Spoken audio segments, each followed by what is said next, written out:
co, jak dneska zkoušky? Tak prosím tě, studenti jsou snad čím dál tím blbější. To v podstatě není možný, sice tak jeden vypadá... si dávnul šok, no. a teda šokující znalosti měl, ale k ničemu to nebylo samozřejmě. No, takže kolik jsi jich vyhodila? A ani se neptej, kolik ty. No dobře, já relativně málo, jenom 3. No hele, Pustíme si radši televizi.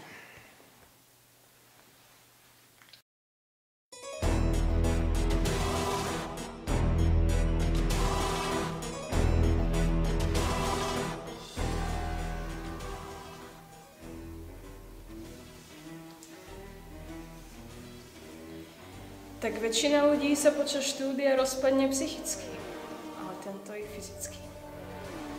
Slečno Adamsová, prosím, bez té poetiky.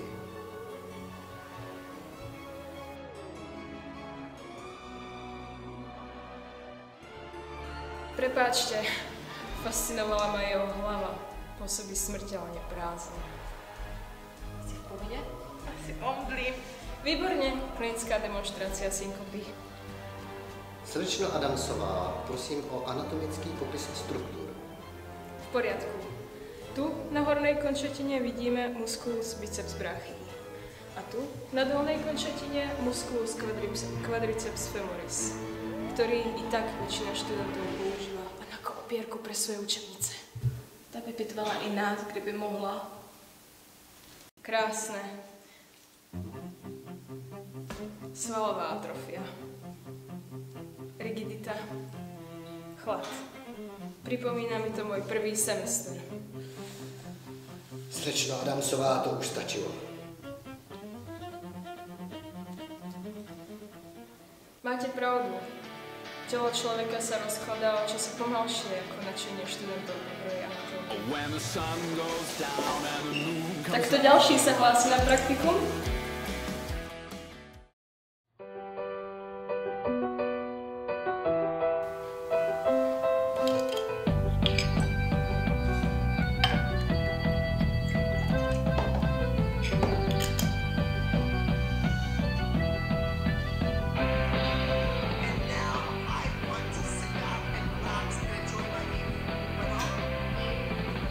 Hej! Fakulta potřebuje, abyste našel rozdíl mezi těmito dvěma preparáty.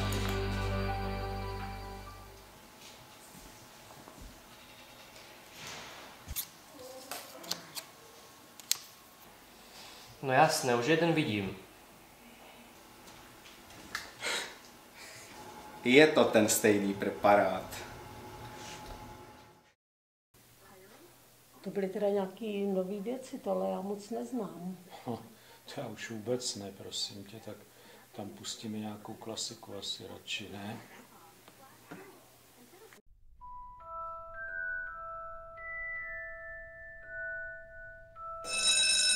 Kde je ta učitelka? Už chtěla dávno začít. Nevím, tak si aspoň procvičíme kouzla. Wingardium Leviosa. Na tohle nemám čas, pojďme najít učitelku.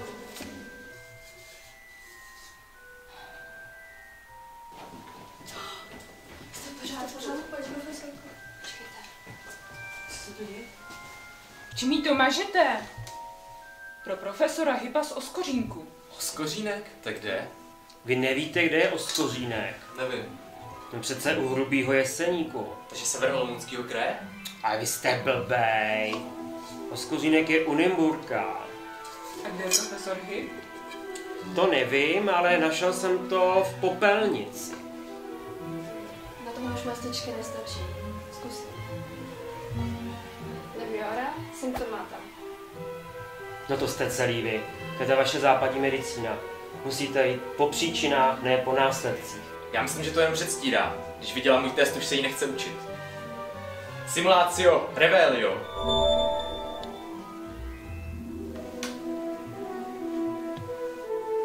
Studenti, vy jste to dokázali. Za to vám ukážu své oblíbené kouzlo. Bene mediocrité. Co to znamená? Prošli jste s odřenýma ušima. Finite, lezione.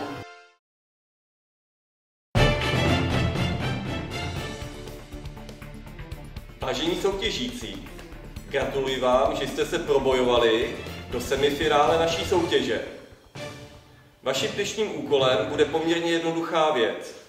Odebrat krev, provést sedimentaci a vyhodnotit správně výsledek. Má to ale jeden háček. Krev si budete odebírat sami sobě. Vše musíte stihnout během stanoveného limitu. Přeji vám všem hodně štěstí a semifinále startuje právě teď.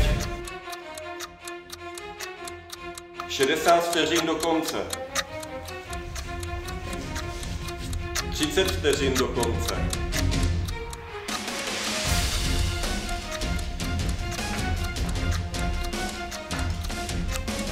Časový limit vypršel právě teď. No, dobrá práce. Takhle nějak by to mělo vypadat. Děkuji. Co to má být, kolegyně? Vždyť se vám to vůbec neoddělilo. Co kdyby byla pacientkou vaše matka? Myslíte, že byste jí tímhle pomohla? Já se omlouvám, pane, já nevím, kde se stala chyba. Chyba? Jaká chyba? Vy jste sama chyba. Hrůza. I můj pes by to zvládnul líp.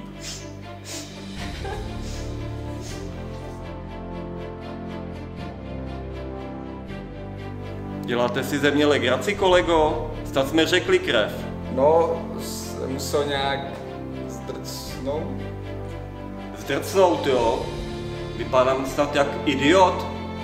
Klíďte se mě z očí. Padejte! Dnešní rozhodnutí bylo poměrně jednoduché. V semifinále končí soutěžící číslo 3.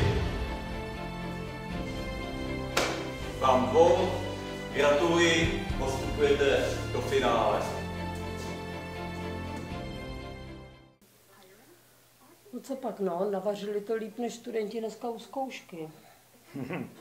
Na mě zkoušeli taky všelijaký blafy. To by jim určitě Zdeněk žádnou hvězdičku nedal. No hele, já ti tam radši pustím jináčí vaření, jo? No, tak to zkus.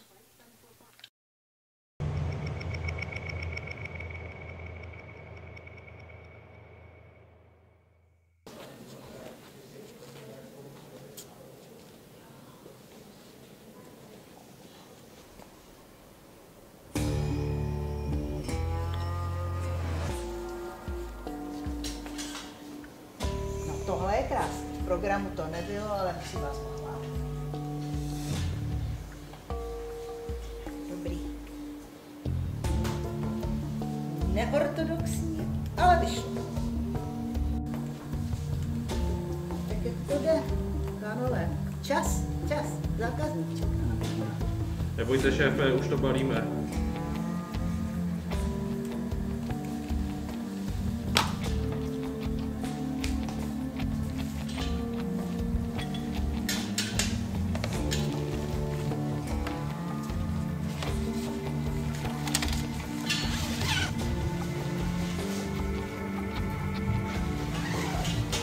Ale taková naivita, to si myslíš, že to projde? Dneska končíme už. No, doufám, už se v tom nedá vydržet.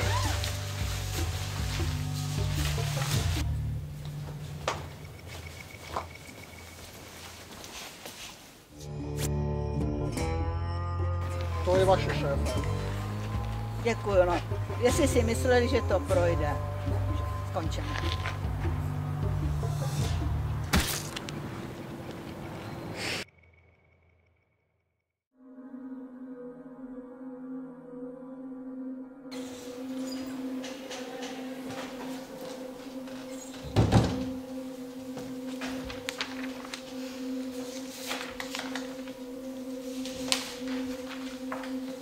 Tak, dobrý den. Dneska, jak víte, budete psát test. Test obsahuje 4 otázky, každá má 4 možnosti. Zdůrazňuji, abyste nezapomněli se podepsat hůlkovým písmem. Na test budete mít 4 minuty. Jež by som len menej zdrhala z tej školy.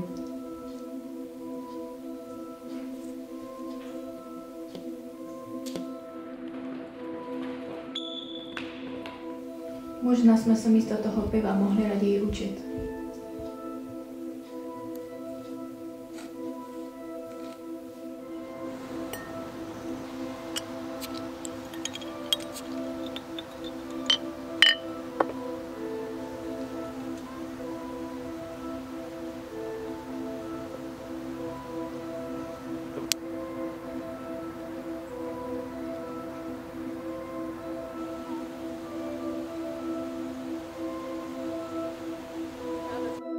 Proč jsme se na té stanice šel zvěst neučili?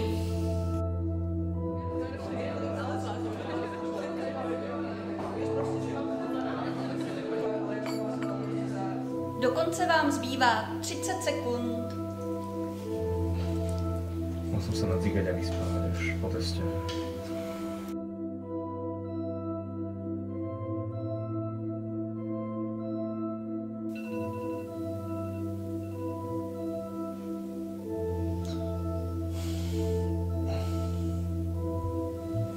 Prosím, odložte tužky.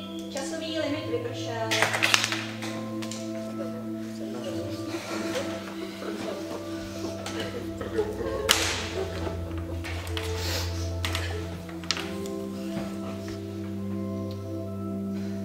Tak nevím, na tohle budeme asi potřebovat pomoc od paní Ulrichové. No, to teda bylo drama. No jo, no já jsem úplně ty emoce cítila, kdybych tam byla. Ty hele, tak si nakonec dáme něco ještě úplně jiného.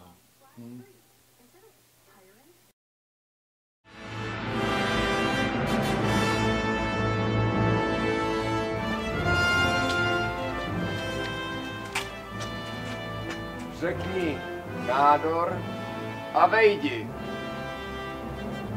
Tumor!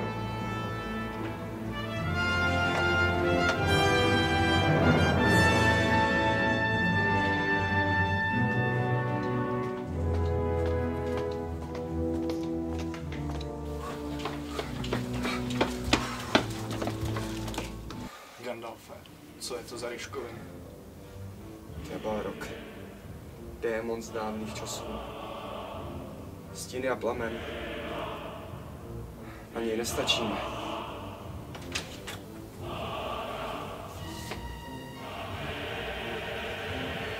Tak kdo je tady další na záleží? Běžte, hlupáci. Gandalfe, ne!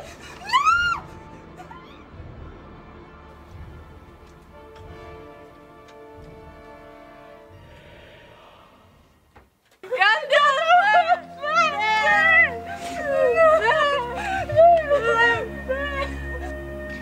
Legolasi, Boromire, poberte je, musíme jít. Pro lásku boží, nech je aspoň chvíli vydechnout. Co to dostali zápočet? Do večera, co to tady bude hemžit zubaři a farmáky. Rychle.